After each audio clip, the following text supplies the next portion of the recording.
Hi everyone, welcome to Adventures with Raven and Rowley. I'm Raven and this is Rowley. We're slowly converting our cargo trailer into a tiny home. For the past 5 years we've lived in an RV full time. Last week I talked about why I didn't stay with the women's caravan the week before. This week I'll talk about why I'm building a cargo trailer tiny home. And reviewing what's going on for the last year, because this is week 52 that I've put out a video. So 1 year later. If you're curious, please join us on this journey and continue to watch. And also note that if my eyes look really weird to you, it's because I went to the eye doctor a few hours ago and I just can't wait any longer to make a video after my eyes have been dilated. Okay, so anyway, please continue to watch. Join us on this journey.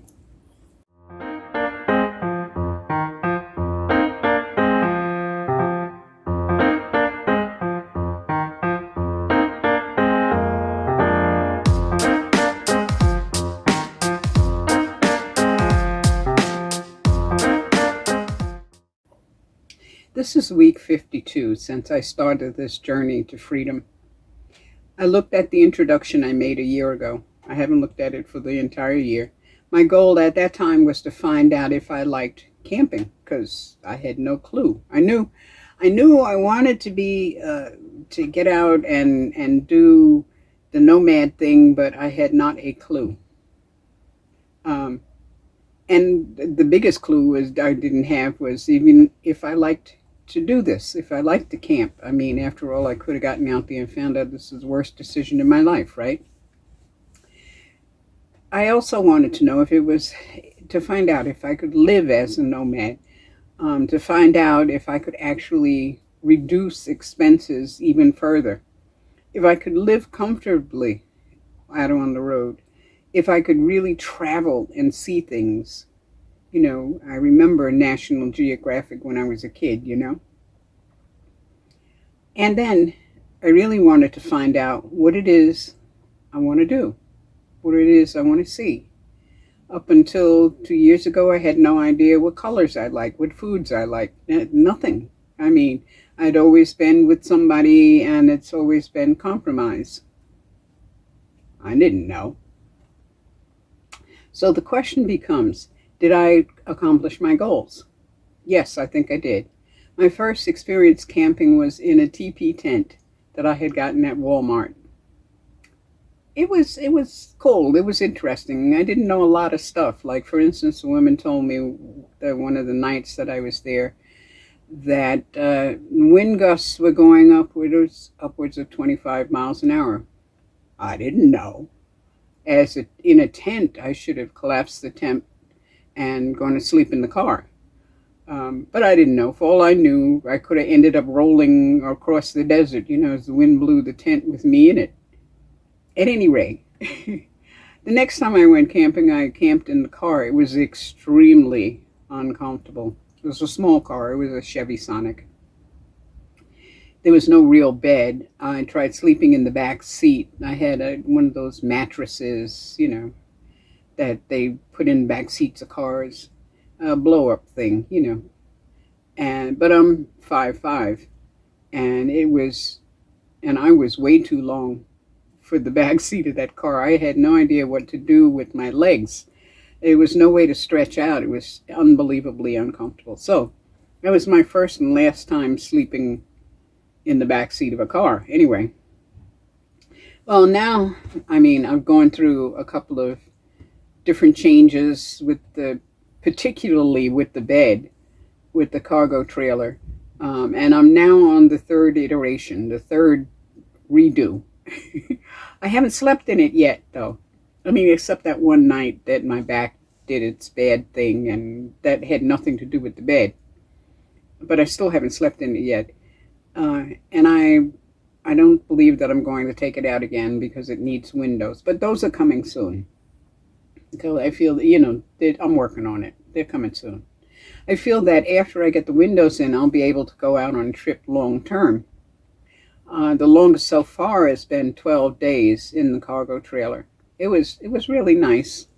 It didn't really work for me because of the setup, but I wouldn't have known that unless I had actually gone out and tried to use it that way.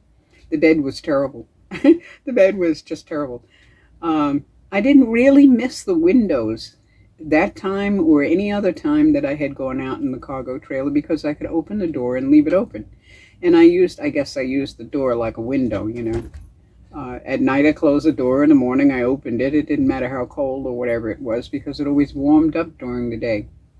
And there was no real breezes, you know, it was nice. I think though that long term for the first journey out would be about a month or maybe 3 months, and not really moving much. I'm thinking that I would do the national parks or the state parks or BLM land where you stay for 14 days in one spot. And you know, one needs to save money. The gas is crazy. And then, of course, the car is not in tip-top shape either, so it'll have to be local for the first few times. Well, the first time. Well, actually, if I stayed out for 3 months, then I could get the car fixed without a problem because I wouldn't be paying rent, right? And yes, gas is crazy right now. I think I've been lucky this last year. Well, I know I've been lucky this last year, considering all of the women I've met who have lost their jobs or who had been evicted from their home or who left a desperate situation. I didn't have any of those problems. My problem is getting prepared and getting out there and executing my plan, you know. I mean, there's always money issues, but that's everybody. And, you know, as I said, I didn't lose a job or get evicted. I'm just an old fart on Social Security, and Social Security hasn't kept up with the cost of living. They gave us, what was it, 5.9 this year increase. Well, if you're making less than $1,000, if you're making less than $800, 5.9 isn't a whole heck of a lot of money. And considering rent keeps going up, it definitely isn't. So this is a choice I really need to make, you know. I'm really looking to make a decision about this, about going full-time this fall. So do I stay? If I stay here, I could stay here and not go anywhere and not do anything and sell the car and sell the cargo trailer, and I'd be set for a couple of years. You know, just siphoning off little bits of money here and there. Or do I get out? Do I go now? And do I go now? You know, I think I should go now, period. I don't see that my health would get any better. Well, it might, you know, if I ever get back to lifting weights. You know, so this is my life now. Well, this is my view now. You know, it's windy right now, so I had to do a voiceover. But you see how much nature I see. I miss the trees. I miss the water. I mean, these beautiful trees here. This is a really nice park. But this is my view. If I stay here, this will always be my view.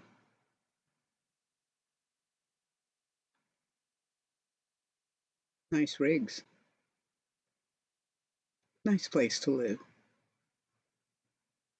My neighbors are nice. It's all really, really nice, but I don't think I can live the rest of my life this way. And this is part of my goals.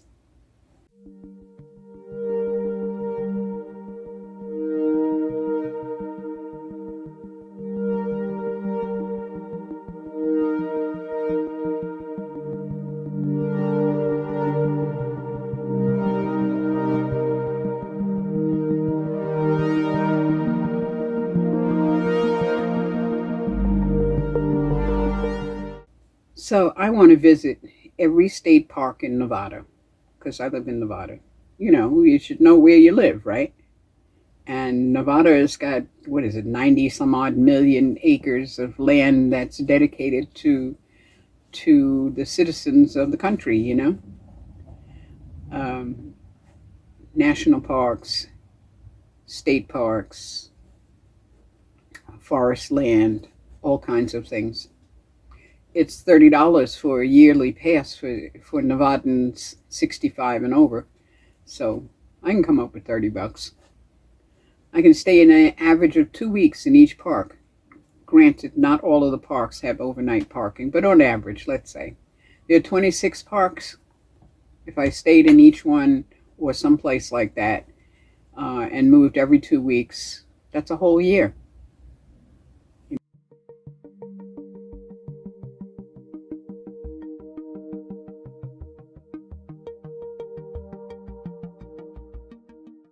I could live a whole year boondocking and enjoy myself and be out in nature and see things and hike and a bunch of stuff. Maybe learn gold panning or whatever, you know. I want to buy land eventually in the future. Of course, there is the future, or you should plan for the future instead of just nomading it around without any real plan and just finding places to live, you know, for 2 weeks. So, of course, there is the future. I want to buy land for homesteading, somewhere between 1 to 3 acres, although 40 wouldn't hurt, you know. I can't save for this goal unless I get out from under my monthly rent. I can't save for anything unless I can get out from under my monthly rent, because my monthly rent is 2/3 of my income. So that's where I'm going. Stopping at national parks, state parks, BLM lands, small town museums, etc. along the way. I think I can get there. So, the Rowley report.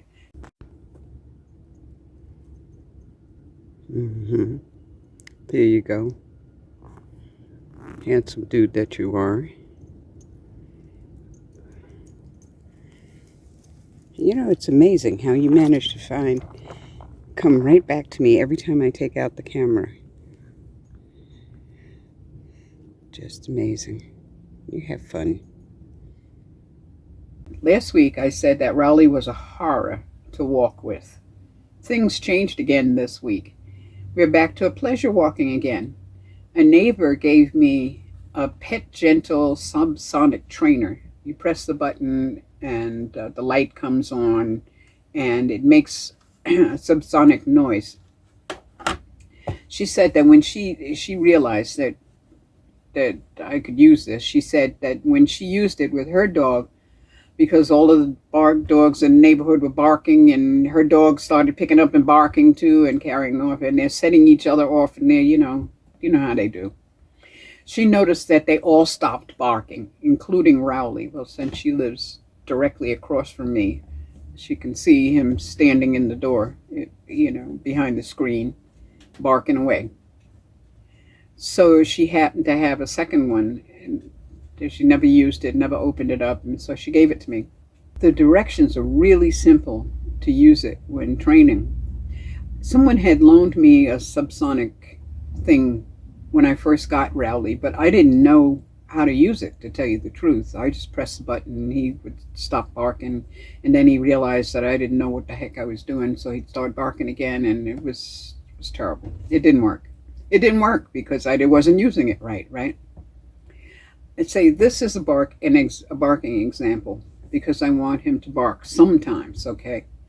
I mean, I want him to let me know when somebody's walking up behind me. I want him to let me know when somebody's at the door, you know. I don't want him to stop barking totally, okay?